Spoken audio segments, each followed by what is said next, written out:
Dalam menekan penyebaran virus COVID-19, Pemkab Muratara melakukan launching pemeriksaan dengan menggunakan alat Genos C19 di kantor Pemkab Muratara.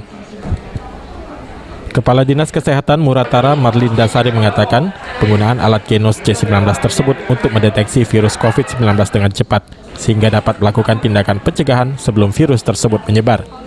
Pemkab Muratara mengadakan pemeriksaan dengan menggunakan alat Genos C19 karena sangat banyak masyarakat Muratara merasa takut melakukan tes dengan metode lainnya. Pada launching Genos C19 tersebut juga diadakan pemeriksaan terhadap ASN di lingkungan Pemkab Muratara untuk memastikan setiap ASN bebas dari virus COVID-19. Pada hari ini kita launching pemeriksaan COVID-19 dengan alat Genos. Maksud dan tujuannya adalah untuk mendeteksi secara dini dan cepat penyebaran virus corona di Kabupaten Muratara. Keuntungan alat ini dia pengapaannya lebih gampang, tidak membutuhkan reagensia seperti antigen ataupun PCR, dan lebih nyaman karena memang kebanyakan masyarakat itu enggan diperiksa karena takut dicolok hidung atau tenggorokannya.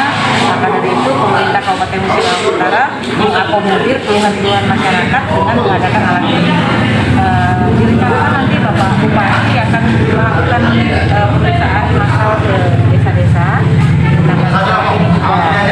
Alat ini kita tempatkan di Laboratorium Kesehatan Daerah.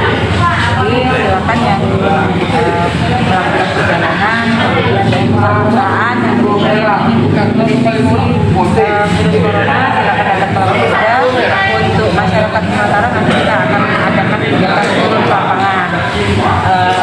Tapi alat ini bukan untuk menegakkan diagnosa. Dirinya berharap dengan adanya alat pemeriksaan Genos C19 dapat mempermudah masyarakat untuk melakukan pemeriksaan sehingga dapat menekan penyebaran COVID-19 di Muratara. Adi Arianza, PAL TV.